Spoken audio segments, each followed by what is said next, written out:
Are you wondering why God hasn't delivered the promise you've been waiting for, even though you're struggling harder than ever? The shocking truth is that God allows you to struggle before the promise for a hidden purpose, shaping you in ways that prepare you for the blessing He has in store. Scripture declares, "Consider it pure joy when you face trials," James 1:2. But joy feels distant when you're in the fire, doesn't it?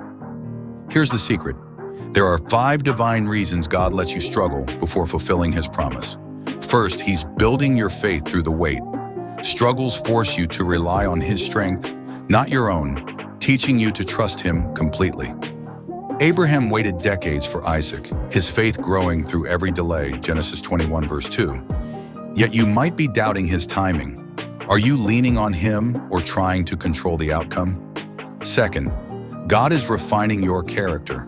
Struggles expose your weaknesses, pride, or impatience, molding you into someone who can steward the promise well. Joseph's years in prison refined him for leadership, Genesis 41:46. But you might be resisting the process. Will you let Him shape you or fight the fire? Third, He's teaching you perseverance. Struggles train you to endure, ensuring you won't crumble when the promise arrives with new challenges. Paul learned contentment through hardship, Philippians 4:12. Yet you might be giving up too soon. Can you press on, or will you quit before the breakthrough? Fourth, God is aligning circumstances behind the scenes.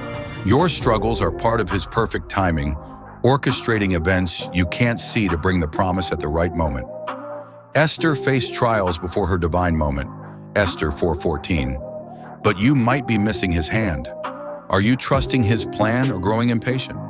Fifth, He's deepening your intimacy with Him. Struggles drive you to seek God more, creating a bond that anchors you when the promise comes.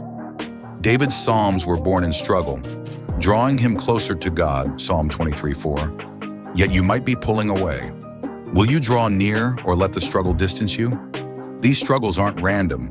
They're a hidden design that God uses to prepare you for His promise. Romans 8:28 assures us He works all for your good, but you must embrace the struggle to see it. The danger is real. Rejecting this process could delay your promise or leave you unready to receive it.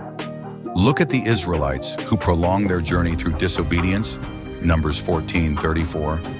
A reminder of what resistance costs. Your doubts, your impatience, your resistance, they're the enemy's tools to make you miss God's purpose. Don't miss this. God's delays are not denials. They're divine setups for a greater testimony. The enemy wants you to believe God has forgotten you, that your struggles are pointless, but God sees them as the crucible for your growth. Every trial you endure, every lesson you learn, every prayer you lift is a step toward the promise. Like Hannah, who struggled before Samuel's birth, 1 Samuel 1:20. You're called to persevere. Keep trusting His timing. Keep seeking His face. Keep growing in faith. Jesus endured the cross before the resurrection, Hebrews 12:2. Your struggle leads to victory when you walk with Him. The hidden trap is despair, thinking the struggle means God's absence when it's proof of His work. Your spirit matures through what you endure, so hold fast. So stand firm today. Trust His process, embrace the refining, and seek Him deeper. The God who began a good work in you will complete it, Philippians 1:6. And the promise you're waiting for will come when you're ready to receive it.